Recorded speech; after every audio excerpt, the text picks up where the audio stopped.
Hi, everyone. Welcome to Identity Unveiled. As you know, Identity Unveiled is a lifestyle platform that talks to career, beauty, and health to support the advancement of Asian American women in the executive ranks. And the topic of our focus today is actually an incredible speaker. Joining us today is Lim O'Brien. Anne is Vice Chair and Partner at Heidrick Struggles New York office.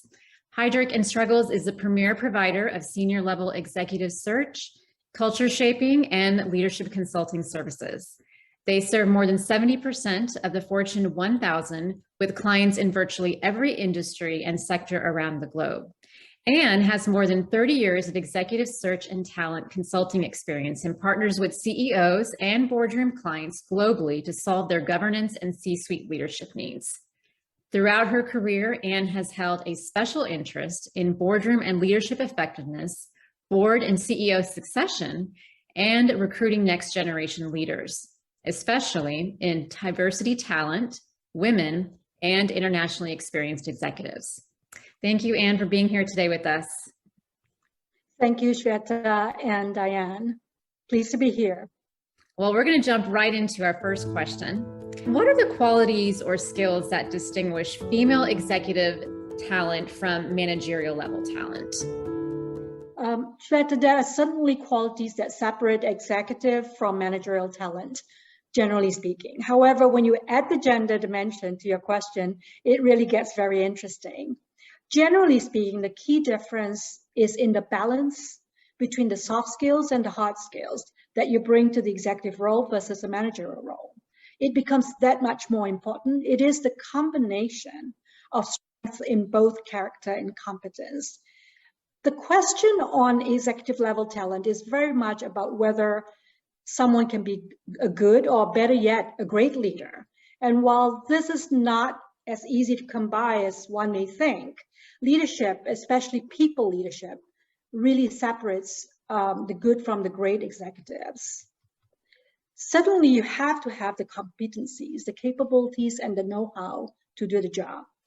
That is a given. But what makes someone capable of leading an organization or a function are those softer skills, their leadership skills, their qualities as a leader, the executive presence, their communication skills, and character, the confidence to be yourself. And at times to be vulnerable and not having all the answers, but knowing enough to ask the right questions, to have the courage of conviction, to make or take the right decisions for the greater good of the organization or the company, and not just for yourself. That's your credibility set. Hard or technical skills, soft or people skills. Now, when you add the gender dimensions to Asian Americans for consideration, it becomes more interesting as there are gender stereotypes that still exist within society at large. You know, talented female managers who aspire to become senior executives in that role can advance with some levels of awareness, I believe, that they don't need permission. They don't need permission to speak up confidently on matters they are experts in. They don't need permission to have sufficient conviction and take appropriate risks in sharing their ideas. And they certainly don't need permission to, to feel like they always need to come to the table with answers. While it can sometimes feel uncomfortable to share these sides of ourselves, that is a big part of what it takes to be a leader or an executive. I also think that a leader is someone who really can relate to others. You know, it's a question of, do you want to work with that person? No, not just are they smart or are they good at their current job, but can you be a good leader? That's the difference between a manager and an executive level person. Do you project the confidence in the executive presence, as I was saying earlier? You know, can you inspire and reach out to those around you? You know, do you have the courage of conviction to drive something forward? You know, so I would say as an executive, and a leader, you need to engender and earn the trust and credibility, with helping people feel good about their own accomplishments. These are the people who will succeed and make, the transition from being female managers to female executives on their way to the executive suite. That's what you need, I think, to succeed in the executive suite. Certainly, that's what we assess, executives on. Those are the qualities. When it comes to executive presence, could you share a little bit more about what is executive presence? I think the executive presence is more around how you show up, how your confidence projection, and actually as an Asian American, do you show up as one, and yet be comfortable with yourself? I think the executive presence, or what we call gravitas, is really one that's founded upon knowledge, experience, expertise, and a willingness to show up yourself and be willing to stumble a little bit and not be so picture perfect that it becomes a credibility question. Are you real? So being a real person, and that's the executive presence, combined with the knowledge you bring. So, Anne, speaking to our Asian American woman audience, what are some unique qualities that Asian American women bring to the executive suite? Well, there's still a lot of what I think is unfair stereotyping, but I will take it because some of these are actually compliments to Asian American women. We are usually looked upon as highly educated, diligent, driven, results and achievement oriented, yet we're not expected to be too vocal about our opinions. We're usually looked as stronger in the quants, in the sciences or tech, less in the creative functions in marketing and maybe sales. We are often viewed as not assertive or proactive. So I think that we can actually turn the table around that. And I'm happy to share, my thoughts on that if you'd like, Diane. Absolutely. Please go ahead. Sure. So given all these qualities, I believe that women executives have a lot more in common and are wired more similarly than many acknowledge. And I believe that we need to embrace our culture, all these qualities that we have, and our heritage, and to be proud of it as a differentiator. It's who we are. It offers opportunity. Today, diversity is so good and is good and valued in today's corporate world. So we should live up to our values and stand up for who we are and just be ourselves. To be a woman in business can be difficult, I believe, let alone a woman of color in business. And I think the biggest advice I've received in my career is being yourself. Say to yourself, I'm glad I'm here. I'm glad you're here. I care about you. I know what I know, and I can't bring anything more than that. Just being that authentic person. But I think that the point I was trying to make earlier around turning the qualities, turning the qualities of how we're perceived from being challenges to opportunities. When you bring your whole self to any situation, it is an interesting facet in being self-aware at that moment, whether you want to comply with everybody in the room or whether you want to challenge the thinking. So I have a theory. It's called the stealth approach. It may be a legitimate strategy. What I would think about, I've always viewed challenges and opportunities as two sides of the coin. Big surprise, I'm Asian. And that's a very Chinese expression. While our Asian cultural attributes profile us, especially women, as quieter, lower key, deferential to decision makers at the top, I think that being quietly confident as an Asian attribute, when you're less vocal and don't have a need to always be in the spotlight, can sometimes be misunderstood as a weakness. So my theory is, if you're actually aware of the room and you're actually aware of the situation you're in, and you choose to be quiet on the background for the right reasons, then when you choose to step up and speak out at the right time, it can be a real advantage because you're always viewed as the quieter person in the room. That element of surprise actually increases the impact at the right time and the right moment with people. And people pay attention when you choose where, when, and how to make your point. Choosing to be in stealth mode and being easily in quiet confidence until needed, I think, is one of the strategies that I believe is fairly legitimate, not to be just viewed as that quiet person, but speaking up at the right time really creates an impact. That's definitely something I think I could use, the stealth mode. That. You talked earlier about, diversity, equity, inclusion is a very hot topic now. Organizations are really embracing, talking more about this. Right. What do you see, or what do you feel organizations can do to support more Asian American female representation at the executive ranks? Yeah, I think the tone at the top is very important. I think companies, their leadership need to be intentional and purposeful. Intentionality is a key part of change, and there must be a commitment to open-mindedness and creating a purposeful plan. It's important to develop diverse leadership pipelines early to help employees build, their business and their personal skills, the ones that are needed to succeed at the executive level. And this can often require patience, discipline, and as commitment from the top to stay the course in searching for diverse executives. It's a pool of diverse candidates that often exist in networks that are less familiar to companies, therefore making it more difficult to find and gain comfort. But it is a workable solution if you have both the intention and the purpose to really cultivate and increase the diversity and inclusion in the company. Go ahead. Is there something specific to Asian American women that organizations can be doing? I mean, Asia is very big. We're a very diverse continent. And I imagine that's got to, in some ways, present a challenge in how we create Asian DEI strategies and initiatives. Are organizations looking at it that way, or should they be looking at it that way?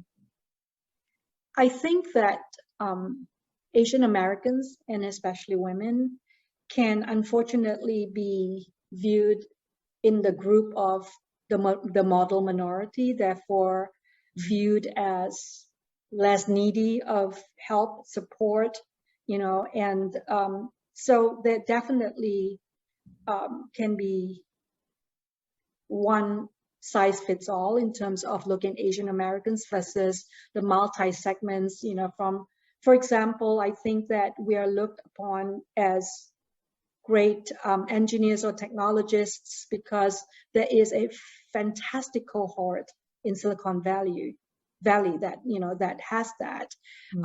So I would say there's unfortunately not enough appreciation for the various segments of Asian Americans in terms of our different heritage. And I mean, it's the same correlation that I can find with what we call the Hispanic community, Latinx, because there's so much variety and heritage differences, whether you're from Mexico or whether you're Puerto Rican or whether you're from Brazil. And I think we suffer the same issue. Yeah, very true, very true. Well, and I think what it is even in the Asian community, because we're spread so broad, there's a lot of just different communities. And so we're really not represented as a whole. Even in the Asian American community, there are so many underserved communities. Actually, the Korean American population, the senior population, has the highest amount of poverty. About 20% of the Korean population that are senior citizens are living under poverty. Whereas the Japanese, only it's 4%. So they're, even within all the different Asian cultures, right? There's just a lot of disparity. And so, and you are a partner at a top global reputable firm. How did you advance to the top executive level? Well, all the qualities I talk about, it follows. It's a lot of hard work. It's a drive and a determination. And this is where I think maybe there's more in common across women and gender or across people, except that we happen to be Asian Americans. I think I'll start from the macro and I'll come to, what are the things that specifically I do, but all the qualities that we know of as Asian Americans. Worked hard, doubled up on education as best I can, because I think that's the natural path to success. From a culture standpoint, I'm married to an American, although it took a long time before, I could acculturate myself to really appreciate the difference in expressions, in language, and in, cultural biases. But it took a lot of reflection and working on my self-awareness. It took a lot of understanding that there's purpose to what I do, and that I am so grateful and thankful, and I think this is where it's at for most of us. I'm so thankful for mentors and sponsors along the way. I think that that is the one big key for us to move forward. For those of us who can, and I am a mentor myself now, and I'm still a mentee in some ways, so that the ability to take the path of learning and never thinking that one and done is it. I think that we certainly can improve better if we just understand and take the broad view that learning is lifelong, that it's not one and done. And I think learning to be myself was probably the most challenging part of my growth. I think that when you're married to an American, you think that you have to be acting like an American in all circumstances. Well, that was the young me. The wiser and older me understands that it's okay to embrace who I am and just be myself. And sometimes that means I may misspeak. Sometimes it means that I may be having my foot in my mouth, but that's okay. I think people are a lot more forgiving and welcoming if you try and not, and not be just perfect. I think the Asian American woman and the attribute, if you're a high achiever, perfection became one of the biggest achieving qualities. And yeah, it's great to be, perfect and high achieving. However, it's exhausting. So it can also be a detriment to the stress that we put ourselves into. And just to tie things together is, and that's, honestly why what we hear at Identity About, we interview a lot of successful career women executives, but what we're hearing are the cracks. Mm-hmm. And we hope to become a lifestyle brand to address some of these needs. Speaking of the cracks, and one of the things that we've heard is, I love your point about perfection, and we don't need to be perfect. Yeah. However, when Asian American women do fail, we've heard from some individuals that there's almost a double standard about when Asian American women do fail, that the ability to bounce back, there is as much grace given. What's your thoughts on that?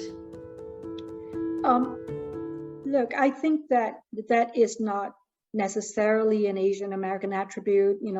I think for all of us who are high achievers, and yes, we tend to be pushing ourselves harder when we come from either a immigrant background or first generation background. I think that when we fail, we shouldn't attribute it to the fact that it was because of who we are as an Asian American. I think if and when we fail, it deserves, the same examination as another non-Asian American would put themselves into, or non-minority. I think that we maybe express it harder because of the expectations we place on ourselves.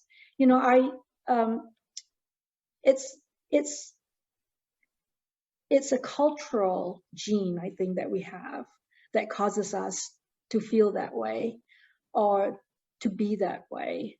And that's where, my girlfriend, my best friend, said to me, "You're so Asian and Eastern on the outside, but you're pretty Western in the inside." And she said, she's white, and she's like, "I'm pretty, Western on the outside. I'm very Eastern on the inside." So it made me laugh and think about how actually there's, again, I would say there's more that we have in common, and maybe there are more differences in gender, difference in how we respond to failures or things that don't go our way, than maybe our male counterparts. You know, I mean, they would easily just say, hey, you know, even if you look at, I heard a story just this week from a very high-powered woman in private equity. She says, yeah, you know, my friend has two children, have a son and a daughter.